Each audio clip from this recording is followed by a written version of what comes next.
السلام شیخ، ٹھیک جیسے کہ آپ نے کہا کہ بغیر ضرورت کے کسی سے مانگنا یہ حرام ہے، تو جو جہیز مانگا جاتا ہے کہ تو ان کے پاس گھر بھی ہے، ان کے پاس الماری بھی ہے، پلنگ بھی ہے، پیسہ بھی ہے، سونا بھی ہے، صرف لڑکی نہیں ہے، تو لڑکی کو چھوڑ کر جو باقی کی چیزیں مانگی جاتی ہے یہ بھی حرام میں آئے گی یا نہیں آئے گی؟ دیکھیے بھائی نے ایک سوال ریلیٹڈ ٹو میرجز، شادی کے مسائل پہ کیا کہ جو لوگ جہیز مانگتے کیا وہ اس میں آئیں؟ بالکل. نبی اکرم صلی اللہ علیہ وسلم ایک صحابی کو جو آ کر 3 مرتبہ سوال کیا، آپ نے دیا، اس کے بعد کیا کہا آپ نے کہ سوال مت کرنا.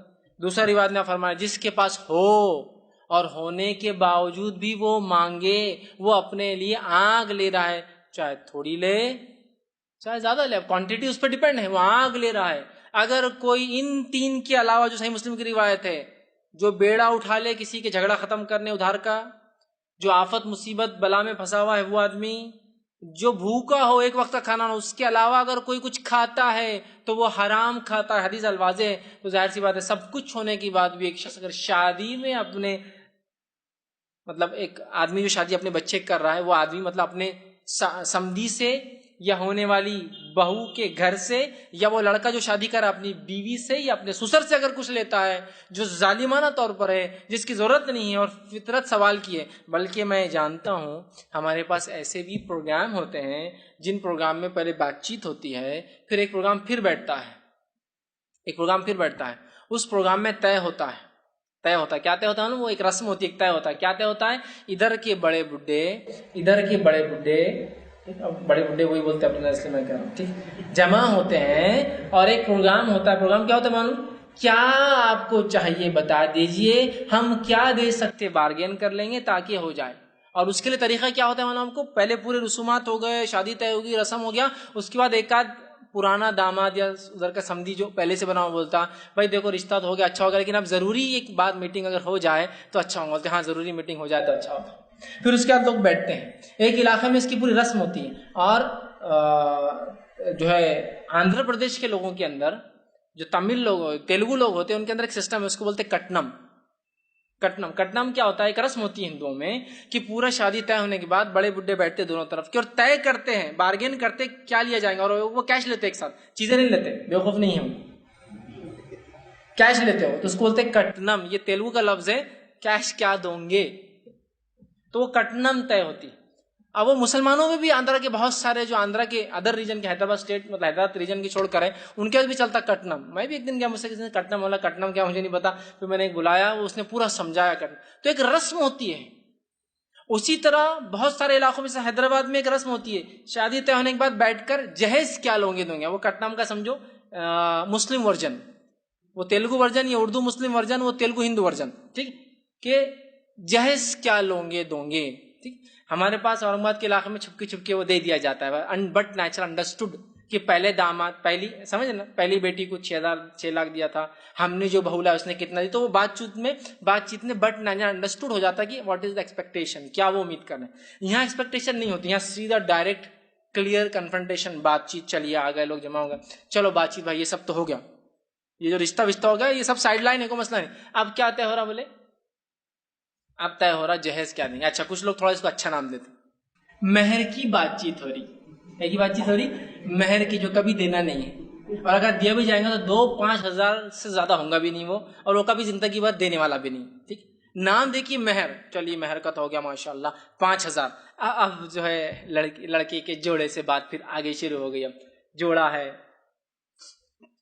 گاڑی ہے، ماشاءاللہ ایسے لوگ بھی اورنگ آباد میں دیکھے جا رہے ہیں. اب جو جہیز نہیں لے رہے ہیں، خوشی ہو رہی ہے، لیکن وہ کچھ اور لے رہے ہیں، کنسٹرکشن چالو ہے گھر کا، تو سلیب آپ کر دے تو اچھا ہے انکل، ہونے والے سسر سے انکل آپ سلیب کر دیتے. ایک صاحب مجھے بولنے لگے میں نے جہیز نہیں لیا. ہونا ماشاء اللہ کہاں ملتے ایسے لوگ جہیز نہیں لے، بس وہ بولے وہ گھر وہ سب بن گیا تھا، کار نہیں تھی اپنے پاس، میں ڈسٹر لے لیا. میں 13,80,000 کی کار لیا تو نے صرف، بس کار. بولے میں نے بڑے بھیا کے ٹائم پہ تو بولے پورا گھر ان کا ہی تھا، بولے ان کے سسر نے بنا کر دیا، میں نے صرف کار لیا. میں نے ماشاء اللہ بہت اللہ برکت دے، اس نے 20 لاکھ لیا، تو نے 13,80 لیا، تیرے بچے اور کم لیں گے، اس کا چل ہو جائے تیرا.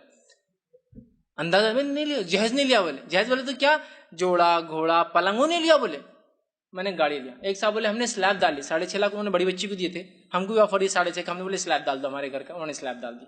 کس کو دکھانا کچھ ہوا، اللہ کا شکر ہو گیا. اور کتنا پکا کام کہ طلاق بھی ہوئی تو کچھ واپس نہیں لے جانا, سلیب توڑ کے تھوڑی جاتا, لے جا تمہارا سلیب توڑ کے, پکا کام. تو ایسا بھی ہو رہا. یہ سب یاد رکھیے بھکاری پن ہے. اور ہاں اس حدیث کے اندر بالکل ہے یہ بیجا سوال, اپنے پیٹ میں حرام رزق بھرنا اور آخرت میں جہنم کی آگ. لیکن اس میں ادر بھی کچھ ہوتا ہے کہ بھائی ہمارے سسر مالدار ہے, وہ کچھ تحفہ دینا چاہ رہے, یس یہ جائز ہے. ایک انسان جس کے بیٹی کے نکاح میں ایک لڑکا آتا ہے وہ اس کا ان لا بن جاتا ہے. یہ پیدائشی رشتوں کی وجہ سے نہیں, دودھ کے رشتوں کی وجہ سے نہیں, لیکن نکاح کے رشتے کی وجہ سے اس کا بیٹا بن جاتا ہے. چونکہ اب یہ آدمی کی جو بیوی ہوتی ہے, جو اس کی ساس ہوتی ہے, اس سے کبھی وہ نکاح نہیں کر سکتا. ایک رشتہ طلاق دینے کے بعد بھی اس سے شادی نہیں ہوتی, معلوم, ساس ہمیشہ محرم ہی رہتی, چونکہ اس نے اس کی بیٹی کے ساتھ رہا اور اولاد اس سے پیدا ہوں گی تو نکاح نہیں ہوتا. تو ظاہر سی بات ہے اپنے بیٹے کو جیسا سن ان لا جس کو بولیں گے, نسبت کی وجہ سے, بیٹی کی شادی کی وجہ سے وہ بیٹا بن جاتا ہے. وہ بھی سمجھ, نسبتی بھائی بولتے ہیں نا, سالے کو بولتے ہیں. میرا اس سے رشتہ نہیں ہے, وہ میرا کوئی دور سے رشتہ نہیں, لیکن چونکہ میں نے اس کی بہن سے نکاح کیا وہ میرا نسبتی بھائی ہو گیا, سالہ جس کو ہم زبان میں کہتے ہیں. ٹھیک, تو اس کا نسبتی بیٹا بن جاتا. تو کیا آدمی سسر اپنے داماد کو کچھ تحفہ دے سکتا ہے؟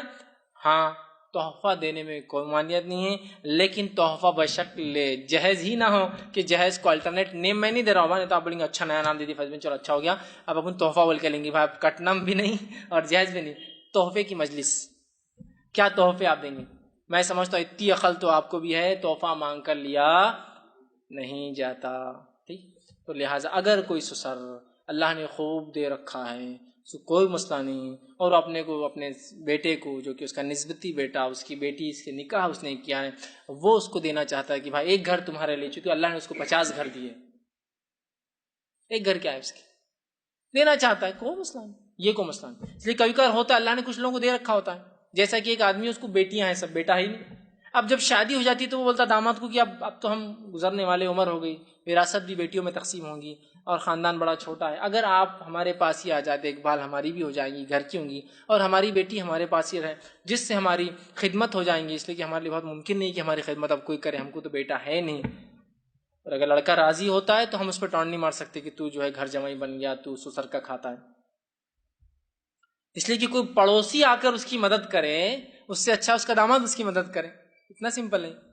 کوئی راستہ چلنے والا اس کو پانی پلائے, اس سے اچھا ہے اس کا داماد اس کو پانی پلائے. اور رشتہ بھی ہے نا, رشتہ داروں کی قسم میں یہ بھی شامل ہے. ایک رشتہ تو ہم پیدائش سے لاتے ہیں, وہ کون سا رشتہ ہوتا ہے, ننیالی اور ددیالی. ایک رشتہ ہم شادی کی بات بناتے ہیں.